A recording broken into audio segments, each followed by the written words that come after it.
ये बात सुन के बहुत दुख हुआ, क्योंकि एक महिला खिलाड़ी हो के वो महिला खिलाड़ियों की नहीं सुन रहे हैं।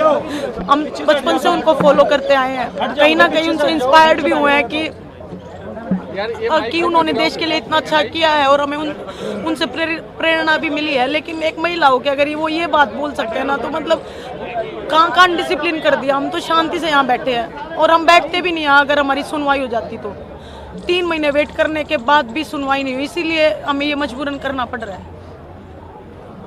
आप क्या कहना चाहेंगे स्टेटमेंट पे, इस कमेंट पे?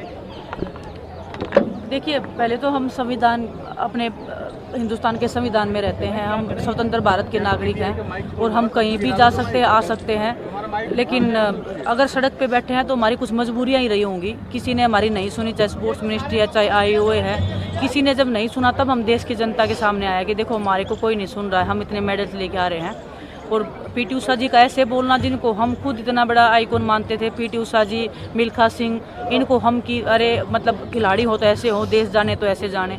उनका ऐसे बोलना, महिलाओं के प्रति बिल्कुल भी सेंसिटिव नहीं होना। और रही PT उषा मैम की बात, मैंने उनको पर्सनली फ़ोन भी किया था कि मैं अपना दर्द साझा कर सकूँ कि मैम देखो ऐसे ऐसे बात है, लेकिन उन्होंने फ़ोन भी पिक नहीं किया। तो अभी उनका ऐसा बोलना, 3 महीने से हम वेट कर रहे हैं, सब्र का जब इम्तिहान ख़त्म हो गया, 3 महीने से क्या हमें न्याय नहीं मिला। अगर PT उषा मैम के साथ कुछ ऐसा हुआ होता तो क्या वो इतना लंबा वेट कर लेते? उनको खुद से पूछना चाहिए, शायद उनकी आत्मा से कुछ जवाब निकले। और हमें नहीं पता वो उनके ही जुबान है या उनके ऊपर भी कोई प्रेशर ही है बोलने का, क्योंकि पर वो रही। और वो जब IOA में खुद प्रेसिडेंट हैं, वो जब खुद मीडिया के सामने आके रो रही हैं कि मेरी एकेडमी को तोड़ा जा रहा है, जब वो खुद के साथ ही न्याय नहीं कर सकते हैं तो हम क्या उम्मीद करें उनसे? तब वो क्यों देश की जनता के सामने आए थे? वो भी तो देश की जनता के सामने आए थे। वो क्यों नहीं स्पोर्ट्स मिनिस्ट्री में गए? क्यों नहीं वो प्रधानमंत्री जी के पास गए कि सर मेरे साथ ऐसे ऐसे हो रहा है? जब वो खुद IOA की प्रेसिडेंट होने के बाद में, राज्यसभा की सांसद होने के नाते, वो इतनी बड़ी चैंपियन एथलीट होने के नाते भी वो मीडिया के सामने रो रही थी। हमारा अंदर से रो रहा था उस दिन की इतने बड़े एथलीट के साथ भी क्या हो रहा है, ये क्या हो रहा है देश में। हमारे अंदर से हम खुद लोग पर्सनली फ़ोन कर करके कि प्लीज़ उनसे हाल चाल पूछो कि मैम सब कुछ ठीक है या नहीं है। उन्होंने एक बार भी क्या, उनके मन के अंदर ऐसा नहीं आया कि हम भी उनसे पूछें? तो दुख होता है ऐसे, मतलब कोई जब इतना बड़ा खिलाड़ी कोई दूसरे खिलाड़ी का दर्द नहीं समझता है। और बस क्या बोले, देश का दुर्भाग्य ही चल रहा है, ये बहुत ही बड़ा दुर्भाग्य है। भविष्य हमारा अंधकार में चल रहा है। देखिए, काफ़ी दुख होता है ऐसी बातें जब PT उषा मैडम ने बोला है, क्योंकि वो खुद एक महिला हैं और उसके बावजूद IOA के अध्यक्ष भी हैं और राज्यसभा सांसद भी। अभी विनेश ने बताया कि उनकी खुद की जब एकेडमी को तोड़ा जा रहा था, क्योंकि मैंने आपके माध्यम से ही पता चला कि वो बोल रहे कि देश की जो गरिमा उस पर दाग लग रहे हैं, ऐसे रोड पे बैठे हैं। हमने 3 महीने वेट किया है, हमने सारी चीज़ें कमेटी के सामने बोली। हम उनके पास गए हैं, वो बोल रहे ना हमारे पास आते हैं। 3 महीने पहले हम उन्हीं के पास गए थे, लेकिन हमारे साथ न्याय नहीं हुआ। हमने मजबूरन यहाँ आना पड़ा, क्योंकि 3 महीने में क्या किया, उनके सोर्सेज चल रहे हैं हर जगह तो कि भाई सोर्सेज ये बोल रहे खिलाड़ियों ने कुछ नहीं बताया, ये तो निर्दोष है। वो दोबारा से फेडरेशन को रन कर रहे हैं।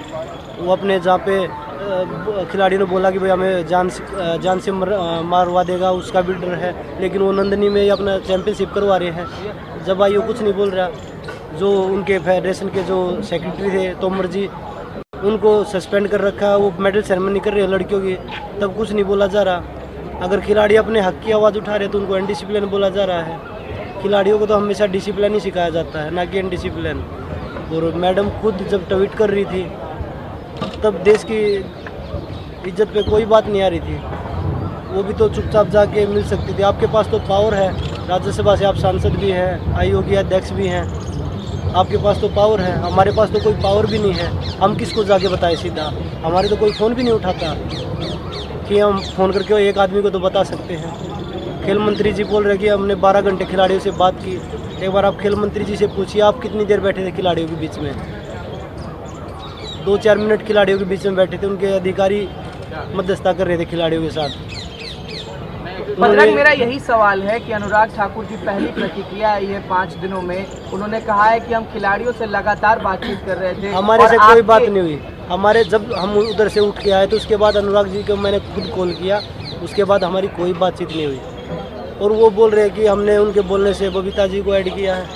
उनके आपस में ही लड़ाई चल रही है कमेटी के मेंबर में। नहीं, हमने 6 लोगों के नाम दिए थे ना, सिर्फ बबीता कोई क्यों ऐड हमने एक किया? बबीता को हम तो 3-4 लोगों के नाम पे अड़े हुए थे कि 3-4 लोगों के नाम दो, लेकिन सिर्फ उन्होंने बबीता का ही क्यों डाला, उन्होंने बाकी लोगों का क्यों नहीं डाला? इसीलिए डाला होगा ना कि उनके ऊपर भी प्रेशर बना ले हम कहीं पे। और आपने पहले कहा भी था कि बबीता फोगाट के सिग्नेचर कमेटी की रिपोर्ट पे नहीं लिए गए। नहीं, वो तो वो खुद हमने नहीं बबीता बोला, जी, बबीता ने खुद बोला। खुद बबीता जी ने इंटरव्यू दिया है कि मैंने सिग्नेचर किए हैं या पता नहीं एसएमसी के साथ में मैंने सिग्नेचर कर दिए, मेरे हाथ से रिपोर्ट छीन ली, मेरे साथ बदतमीजी की। अगर कमेटी के लोगों में आपस में झगड़ा है, वो बदतमीजियां कर रहे हैं आपस में ही, तो वो हमारे साथ क्या न्याय करेंगे? हम क्या और उम्मीद दूसरी करेंगे? बात छोड़िए, राधिका श्रीमन ने एक बयान दिया है कि एक महिला खिलाड़ी ने शोषण का आरोप लगाया है। एक ने तो लगाया है ना, उसकी सजा भी तो होती होगी ना। वो भी तो भारत की बेटी होगी, या 20 लड़कियों का 30 लड़कियों का इकट्ठा हो तब भी वो चीज़ें होंगी। एक पे तो एक्शन करिए आप तो बोल रहे खिलाड़ियों ने कुछ सबूत ही नहीं दिया। और विनेश, खेल मंत्री की तरफ से ये भी बयान आया है कि कमेटी के सामने वो खिलाड़ी नहीं आए जिन्होंने अपनी बात रखने का दावा पहले किया था। वो सभी खिलाड़ी आए हैं, 12-13 लड़कियों ने बयान दिए, टोटल हम 15-16 लोगों ने बयान दिए कमेटी में। लेकिन कमेटी के मेंबर ही खुद बता रहे हैं, बबीता ने सामने आके बताया कि ऊपर नीचे करके बताया जा रहा है खिलाड़ियों के बयानों को। सर, हमारे पास प्रूफ भी है कि कौन लोग थे कौन नहीं लोग थे, तो ऐसा ना समझे कि हम हवा में तीर लगा रहे हैं कि लोगों ने क्या बोला है क्या नहीं बोला है। सर, चीज़ हमारे पास में है। क्या आप उस लिस्ट को साझा करने और रहे खेल मंत्री जी जब हम मध्यस्थता कर रहे थे, वो सिर्फ 1 मिनट के लिए 2 मिनट के लिए सिर्फ अपना चेहरा दिखाने के लिए हमारे पास आते थे। बाकी उनके अधिकारी चारों तरफ से, और कई बार ऐसा भी हुआ था मीटिंग में कि हमें डराया भी जा रहा था। चलो हम डरे नहीं, उसका हमने डर के कोई समझौता नहीं किया था। समझौता किस चीज़ पे हुआ था, किस लेवल पे हुआ था, वो अभी तक हमने अच्छे से क्लियर भी नहीं किया है। मैं आपको सही बताऊं तो एक्चुअल में बात किसके कहने पे समझौता हुआ है, क्या अंदर बात हुई थी, पूरी बातें हमने अभी भी ओपनली नहीं बोली हैं। तो खेल मंत्री जी से पूछिए कि क्या आपने समझौता करते टाइम कितना टाइम खिलाड़ियों को दिया था? 12 मिनट टोटल नहीं दिए उन्होंने, 12 घंटे तो दूर की बात है। फ़ोन कॉल बजरंग ने किए, मैंने फ़ोन कॉल किए। क्या कमेटी बनने के बाद कोई उनकी जिम्मेदारी नहीं है? कोई खिलाड़ी फ़ोन करे तो उनके अधिकारी फ़ोन उठा के बोले सर बिजी हैं सर। क्या सर 1 महीने तक बिजी थे या 3 महीने तक ही बिजी चल रहे थे? आप लोग आम जनता को क्या संदेश देना चाहेंगे? देखिए, जनता को सब दिखाई दे रहा है कैसे हम एक शासन के खिलाफ में लड़ रहे हैं, कैसे हमारे कोई जलील किया जा रहा है, हमारे को ही अनुशासनहीन बोला जा रहा है। क्या हर एक रेसलिंग का वो खिलाड़ी जो आवाज़ उठा रहा है, क्या वो हर एक अनुशासनहीन होकर इतने मेडल जीत रहा है? और जो ये लोग बोल रहे हैं कि हम अनुशासनहीन हैं या हम अनुशासन में नहीं रहते, क्या यही उन्होंने अनुशासन में रह के ओलंपिक में गोल्ड मेडल जीते हैं? साक्षी, आपने इस बात को इंगित कर दिया, लेकिन फिर भी मैं पूछना चाह रहा हूं तमाम मीडिया कर्मियों की तरफ से कि क्या अभी तक आपको एक भी फ़ोन कॉल फेडरेशन की तरफ से, मंत्रालय की तरफ से या किसी अधिकारी की तरफ से नहीं आया है मध्यस्थता के लिए? किसी का नहीं आया जी। एक बंदे आए थे जो साई से हैं, वो उस दिन आए थे और उनका कोई मध्यस्थता के लिए नहीं आए थे। वो तो ये अपनी एक्सप्लेनेशन देने आए थे कि देखो हमने 45 दिन बाद इलेक्शन रख दिया है, अभी क्या रह गया आप लोगों का, कमेटी ने अभी तक उनको क्लीन चिट नहीं दिया है। तो मैंने उनसे पूछा कि सर चलो मान ली, आपकी बात ही मान ली, वो कंपटीशन कैसे करवा सकते हैं? तो उन्होंने बोला कि गवर्नमेंट ने अप्रूव नहीं किया उसको हमने बोला कि आपने डिनाई भी तो नहीं किया ना। उन्होंने ऐसे भी तो नहीं बोला ना कि ये अप्रूव नहीं है, और ऐसे ऐसे कुछ भी आपने मीडिया में और कोई, जब विनेश और बजरंग जब ट्रेनिंग के लिए नहीं जाते तब तो सोर्सेज के हवाले से निकाल दिया जाता है कि मिनिस्ट्री उनसे खुश नहीं है।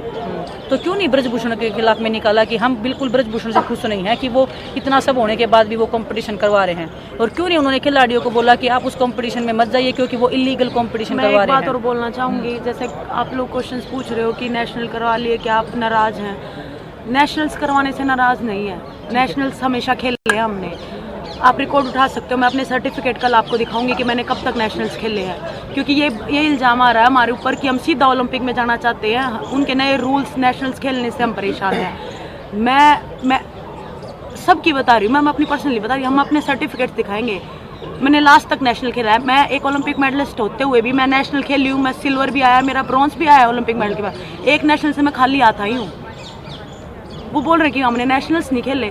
नेशनल्स कराने से प्रॉब्लम नहीं है, नेशनल्स होने चाहिए, बच्चों को मौका मिलता है कंपटीशंस का, और टूर्नामेंट होने चाहिए, बच्चों को मौका मिलता है अपनी परफॉर्मेंस पता करने का। लेकिन वो करवा रहे हैं उन्हीं के क्षेत्र में, ये चीज़ मैं थोड़ा सा क्लियर करना चाहती हूँ। अगर वो कंपटीशन करवा रहे हैं, ट्रायल्स दे रहे हैं, उनको हर चीज़ का अधिकार उन्हीं को नहीं है, हमेशा वही राइट कैसे हो सकते हैं? लड़कियों का शोषण करने का अधिकार तो उनको नहीं है ना, अपनी तानाशाही करने का अधिकार तो नहीं है ना। नेशनल, मैं साक्षी जैसे बता रही है, मैं खुद सीनियर नेशनल में चैम्पियनशिप में आने के बाद में मैं 10 साल से मैं सीनियर में हूँ। मैंने 8 नेशनल खेले हैं। 2 साल सिर्फ कोविड का जो ये टाइम पीरियड निकला है, सिर्फ वो नेशनल मैंने नहीं खेले हैं अपनी लाइफ में। यार मैं रियो के बाद में जब मेरे को इंजरी हुआ था वो नेशनल नहीं खेला था। आज तक मैंने मेरा हिस्ट्री उठा के देख लीजिए, हर नेशनल चैंपियनशिप खेला है मैंने। बात छोड़िए, सीधा ओलंपिक में कौन भेजता है? ओलंपिक के लिए तो क्वालिफाई करना पड़ता है, तो सीधा ओलंपिक में कौन भेज देगा? फेडरेशन कौन है भेजने वाली? अगर हम टूर्नामेंट में जीतेंगे नहीं, क्वालिफाई ही नहीं करेंगे तो ओलंपिक में कैसे चले जाएंगे? ये तो उनको पता ही नहीं ओलंपिक में जाया कैसे जाता, क्योंकि खिलाड़ी होते तो पता लगता ना। हंगामा टाइम्स की तमाम खबरों को देखने के लिए हंगामा टाइम्स को सब्सक्राइब कर लीजिए और बेल आइकन दबा लीजिए। अगर आपको ये वीडियो अच्छा लगा हो तो लाइक बटन प्रेस कर अपनी प्रतिक्रिया हमारे कमेंट बॉक्स में देना मत